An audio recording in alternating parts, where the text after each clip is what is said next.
네, 서울 동대문을 출신 정경태입니다. 이번에 첫 국정감사를 하면서 국토부가 정말 많은 노력을 하고 있구나는 걸 알게 됐고 또 감사드립니다. 한편으로는 또 우리 사회 곳곳에서 또 잘못된 부분이나 부족한 부분들이 많다는 걸 또 확인하는 자리이기도 했습니다. 오늘은 종합감사이기 때문에 이번 국감 동안 질의드렸던 사항들을 좀 한 말씀 드리면서 시작하도록 하겠습니다. 이번 국정감사 저는 주택과 교통안전, 택배 노동자, 고용, 사회적 약자 배려, 적극 행정 등으로 나눠서 질의를 드렸는데요. 먼저 주택 부분은 다자녀에게 특공을 좀 더 배려할 수, 이자녀로 낮춘다든지, 혹은 한 해 더 부여하는 것들, 혹은 부동산 감독원 지금 이제 정보분석원 RIU 쪽으로도 설계가 되는 것으로 알고 있는데 부동산 감독기구에 대한 설치 필요성을 말씀드렸습니다. 교통 부분은 법정 무임승차에 대한 원인 제공과 손실 보전에 대해서 좀 이 국토부가 좀 해결 노력을 가졌으면 좋겠다는 말씀, 그리고 이 디젤 차량의 감소로 정비 시설의 효율적 운영, 그리고 철도 차량 기술 개발에 따른 이 차량 기지 재배치 계획에 대해서 좀 말씀을 드렸습니다. 세 번째로 안전 부분에서는 이 코나 화재 사고, 그리고 코레일 현장 직업 위험에 노출된 이런 인명사고만큼은 좀 대책을 또 특단의 대책이 있었으면 좋겠다는 생각도 많이 들었고요. 인천공항공사의 산업재해나 또 자회사 협력사의 어떤 위험의 외주화를 항상 경계했으면 좋겠다는 말씀드렸습니다. 네 번째, 택배 노동자 관련돼서는 택배 노동자 또 더불어민주당의 택배 노동자 또 담당 책임 의원으로서 열심히 저도 활동하고 있고요. 또 이 다음 주 중에 대표께서도 방문 또 예정이신데 이 부분에 대해서도 앞으로 좀 국토부가 적극적으로 행정했으면 좋겠다. 물론 지금 국토부가 사실상 이 생물법이 없는 한 제재할 수 있는 수단이 없는 것으로 알고 있습니다. 그래서 저 또한 열심히 생물법 통과를 위해서 노력하겠습니다. 다섯 번째로 고용 안정에 대해서는 이번 인천공항 방재직 47명의 해고에 대해서 충분히 또 질의도 하고 듣기도 했습니다만 어찌됐건 47개라는 숫자보다는 47명의 인생 그리고 47명의 가정을 우리가 좀 생각하는 고용 안정, 결국 비정규직 제로 선언의 취지 자체가 결국 고용 안정 아니겠습니까? 직고용이든 정규직 전환이든 사실 그건 부차적 수단이죠. 그렇기 때문에 저는 이 부분에 대해서도 좀 말씀을 드렸고요. 사회적 배려 부분에 대해서 특히나 국토부에서 이 장애인과 여성에 대한 배려가 좀 더 있었으면 좋겠다. 이미 장관께서 말씀하셨지만 어찌되었건 좀 더 발굴하고 육성하는 차원에서 좀 적극적 노력을 해달라는 주문을 드렸고요. 이 공항공사의 장애인 고용 비율의 미달이나 이런 부분도 말씀을 드렸습니다. 일곱 번째로 적극 행정 부분에서 노면 색깔 유도선 같은 것들 정말 성공적 사례라고 생각합니다. 도공 사장님께도 말씀을 좀 드렸었고요. 이 무단 점유 변상금의 미수납이라든지 이런 부분들, 또 한국 첫 관문인 한국관공사나 인천공항에서도 이 한국의 좀 문화예술을 알릴 수 있는 시설들이 좀 추가됐으면 좋겠다는 생각도 했습니다. 결국 제가 질의하면서 가장 이번 국정감사에서 관심 있게 봤던 것은 사실 택배 노동자 관련된 것이었습니다. 이 택배 관련돼서도 많은 노력하셨습니다. 2017년 택배 서비스 발전 방안에 대해서도 장관께서 발표를 하셨고요.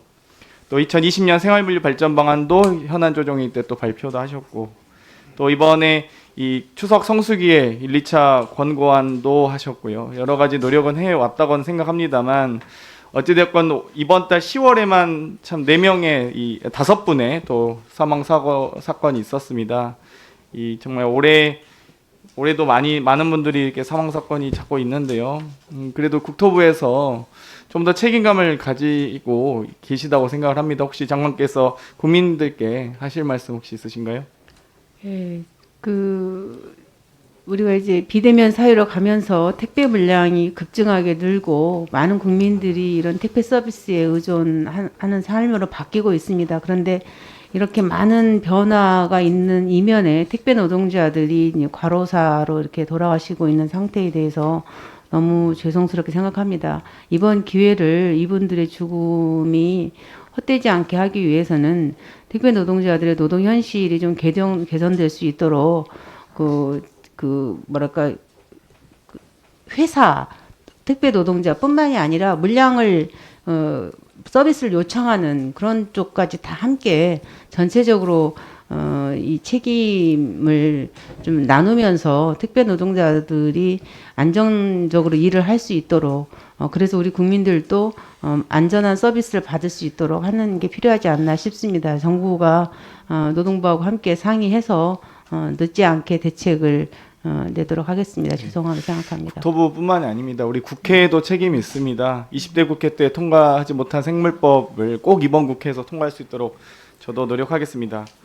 이번 코나 전기차 화재 사건이 있었습니다. 이 부분에 대해서 참 저는 그런 생각이 들었습니다. BMW 화재 사건에서는 5개월 만에 발표도 빨랐고 민간 조사단도 함께 합동조사단도 꾸리고 좀 발빠르게 했는데 이 코나 전기차는 1년째 자동차안전연구원에서는 뭐 저희 자료도 주지도 않더라고요. 그래서 그러면 아무도 책임 없는 건지 이 비밀인 것 마냥 꽁꽁 숨기고 LG화학이나 현대차에서는 서로 원인은 부정하고 있고요. 그러면 결국 혼란에 대한 피해는 국민들에게만 가중된다고 생각합니다. 이 최소한 지금까지의 조사 내용 혹은 아니면 분석된 내용이라도 좀 알려주시면 좋을 텐데요. 이 부분에 대해서 대단히 안타깝고요. 이 BMW 같은 경우는 검찰 고발 그리고 늑장 리콜에 대해서도 과징금 112억 원 네네. 부과했었습니다. 혹시 장관께서 이번에 코나에 대해서 현대차에 대해서도 과징금 혹시 검토 계획 있으십니까?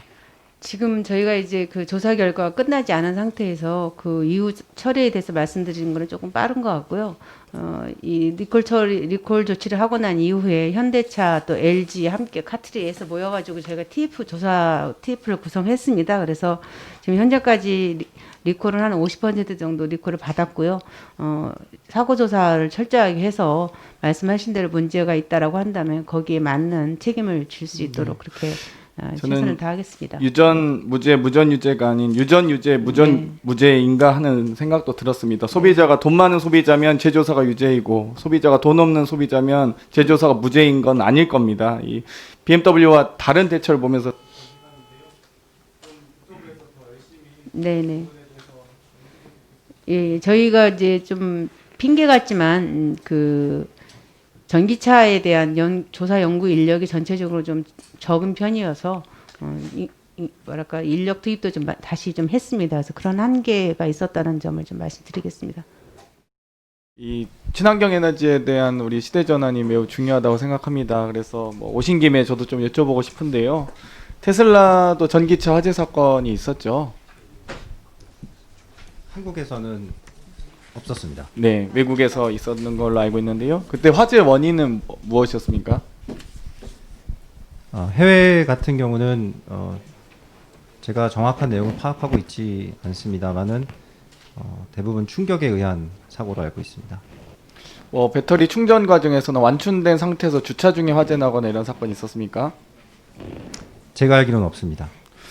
그때 화재 그리고 충격에 의한 사고 이후에 어떤 조치를 취하셨습니까? 그 테슬라 측에서는 해외에서 마이크를 좀 가까이 대고 답변해 주세요. 네. 네, 해외에서는 제가 알고 있기로는 그 펌웨어 업데이트 리콜 조치가 있었던 걸로 알고 있습니다. 뭐 별 업데이트와 리콜 외에 보상은 없었나요? 그 부분을 제가 좀 파악하고 있지 않습니다. 네, 한번 파악해서 좀 알려주시면 좋을 것 같은데요. 요즘 이 현대 코나 전기차 화재 사건 잘 알고 계시죠? 네. 예. 만약에 테슬라였다면 어떤 조치를 취했을까요? 일단 그 정부와 협조해서 정밀한 조사를 우선 시행을 하고 거기에 따라서 조치를 취했을 거라고 생각합니다.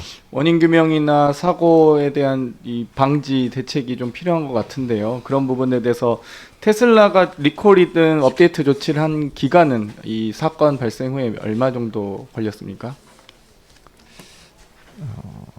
다시 말씀드리지만 국내에서는 그 해외 화재 사건이 사례는 없었고 네, 해외 사건은 제가 소상히 파악해서 서면으로 답변을 드리도록 하겠습니다. 예.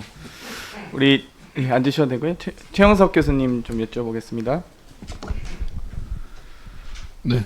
네, 교수님께서는 전기차 전문가로 제가 잘 알고 있고요. BMW 화재 사건 때도 원인 규명을 위한 현장 테스트도 하신 걸로 알고 있습니다. 이번 코나 전기차 화재 사고에 대해서 조사하신 분은 아니시지만 뭐 대략적인 선후 관계 좀 파악하고 계신 걸로 생각하는데요. 화재 사고의 원인은 무엇이라고 생각하십니까? 코나 사건에 대해서는 제가 직접 조사에 참여하고 있지 않기 때문에 뭐라고 답변을 드리긴 좀 적절하진 않은 것 같고요. 현재 국토부하고 뭐 재조사가 조사를 하고 있어서 결과를 보고 말씀을 드릴 수 있을 것 같습니다. 보통 그러면 조사하는 기간과 대처하는 기간이 이렇게 1년 넘게 연구보고서 작성만으로도 이렇게 오래 걸려야 됩니까? 일단 대부분의 이제 화재 사건을 말씀을 드리면요. 화재 사건은 차가 전부 불에 타버리면 전손이 됐을 경우에는 남아있는 증거물이 없기 때문에 이제 이걸 추적하고 원인 파악을 하는데 시간이 좀 많이 걸립니다. 그래서 이제 그런 부분들이 좀 시간이 이제 걸리지 않았나 하는 생각이 들고요. 최근 들어서 이제 그 완전히 전손되지 않는 차들이 있기 때문에 아마 좀 더 빠른 결과가 나오지 않을까 예상을 하고 있습니다. 보통 익명을 요구하시는 많은 전기차 전문가분들이 이미 보고서는 사실상 자체 조사 결과와 보고는 돼 있을 것이다. 1년까지 걸리진 않는다라고 하는 증언들이 많습니다. 사실 교수님께서도 사실 이 전기차 분야의 전문가이시기 때문에 아마 대략적인 예상은 하시리라고 보는데요. 어찌됐건 뭐 난감한 상황이라고 생각하면서 이 현대차의 BMS 업데이트 리콜 조치에 대해서 어떻게 생각하십니까? 작년에도 업데이트를 몇 차례 했었고 업데이트 된 차량에서도 지금 4건이나 지금 화재 사건이 발생했습니다. 잘 알고 계시겠지만 이 정도면은 앞으로 화재 사건이 안 날까요? 적절한 조치였습니까? 네, 갑자기 질문을 받아서 네. 뭐 제가 아는 대로만 말씀을 드리겠습니다. 네. 이제 최근에 들어서 화재 발생한 것들 중에 이제 전손이 안 된 차들이 있기 때문에 증거물 분석이 가능할 거라고 생각을 하고 있고요. 그다음 BMS 업데이트 같은 경우에는 이제 작년에 있었던 거 같은 경우에는 이제 배터리 상태에 대해서 모니터링하는 정도였고 얼마 전에 있었던 거는 이제 정확한 목적을 보면은 불량 배터리를 골라내겠다라는 취지로 한 거기 때문에 아마 이제 결과에 따라서 그다음 뭐 순서대로 진행을 하지 않을까 예상을 하고 있습니다. 그러게요. 불량 지금 이제 리콜 전까지 17,000여 대 BMS 업데이트를 했고 170대에 대해서 배터리 교체했습니다. 그리고 88대 배터리 팩 수거해서 조사하고 있는데 이따 저도 자동차 안전연구원 원장님께 여쭤보긴 할 텐데요. 이 부분에 대해서 충분히 수거됐고 원인 분명 분석도 했고 검토를 했다면 제가 보기엔 이 부분에 대해서 연구원에서도 참 보고서가 나올 것 같은데 계속 이런 것들이 지연되고 있어서 너무 안타깝습니다. 요즘 영끌 패닉바잉 2030의 아파트 매수 급격히 늘어나고 있고 마이너스 통장 신규 개설도 큰 폭으로 증가하고 있습니다. 세대별 형평성에 대해서 저번 주에 질의할 때 장관님께서 말씀하셨는데요. 저는 오히려 세대별 갈등이 유발될 정도로 청년 주거에 대해서 해결에 대해서 적극적 의지를 가지고 특단의 대책을 내렸으면 좋겠다는 생각을 하고 있습니다. 여러 가지 이 청년들의 청년 주거 문제, 예를 들면 청년 주거 국가 책임제라든지 여러 가지 국민 주거 국가 책임제에 대한 논의가 있었습니다. 그런 만큼 장관님께서도 좀 전향적인 생각을 좀 다시 한번 검토해 주셨으면 좋겠습니다. LH 토지주택연구원에서 2018년도 주거 실태 조사를 발표했죠. 네. 근데 그때 이제 이 공공임대주택을 공급하면 한 가구당 월평균 38,000원의 임대료가 감소하는 효과, 그리고 예를 들면 6.6%의 시장 안정 효과, 그리고 소득 불평등 지수 진위 개수도 3.77% 감소하는 등의 여러 가지 저는 이 좋은 이익들이 많다고 생각을 합니다. 그렇기 때문에 앞으로도 이 공공주택에 대한 공급 매우 중요하다고 생각하고요. 다만 이 실태조사의 과정에서 이 원표본이 지금 장기 공공임대주택 5.4% 정도 해당한다고 보는데 최소한 이 제대로 된 실태조사를 위해서는 공급 비중의 7%에서 8% 정도는 되어야 한다는 이 전문가들의 의견이 많았습니다. 그렇기 때문에 그 장기 공공임대주택에 대한 비율 좀 늘릴 수 있도록 또 좀 더 노력해 주셨으면 좋겠습니다. 네.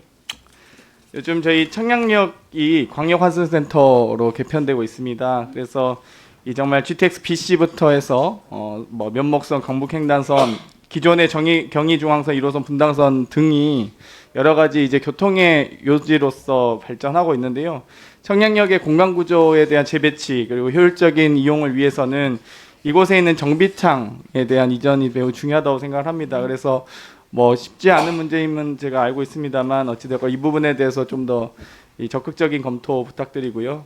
정말 많은 분들께서 강남북의 교통 격차에 대해서 말씀을 하십니다. 이 서울 면목선이라 불리는 서울 동부선 혹은 이 청량리부터 목동까지 이르는 서울 북부 지역을 연결하는 강북 횡단선에 대한 많은 의견들이 있으시고요. 현재 서울시 2차 도시철도망 구축 계획에 포함되어 있기 때문에 국토부에서 좀 더 전향적으로 적극적으로 승인을 심의해 주시면 저희도 서울시에서도 열심히 좀 추진하겠다라는 답변을 하고 있습니다. 그렇기 때문에 장관님께서 좀 그 부분 검토 부탁드리고요. 이 청량역과 왕십리역의 분당선이 주말 평일에도 1시간 25분, 주말에 1시간 30분인데 이게 비행기도 아니고 1시간에 30분 한 대씩 이 지하철이 다닙니다. 이 부분도 좀 더 증설에 대한 논의 부탁드리겠습니다. 네. 그 청량역 환승센터는 저희가 그 강남역 중심으로 되어 있는 교통의 중심을 서울의 GTX를 중심으로 서울역과 청량이 세 개의 축으로 만들기 위해서 추진한 사업인데 뭐 여러 가지 교통에 많이 모여 있는 곳이고 또 의원님께서 말씀하시는 그 기지창 문제를 해결해야 되는데 철도공사하고 조금 뭐 대체 부지를 찾지 못하는 어려움이 있습니다. 이런 것들 다 함께 논의를 하겠고요. 말씀하신 서울시 2차 철도망 구축 계획 문제는 저희가 이제 심의를 하고 있습니다. 그래서 확정되면은 발표하도록 그렇게 하겠습니다. 예.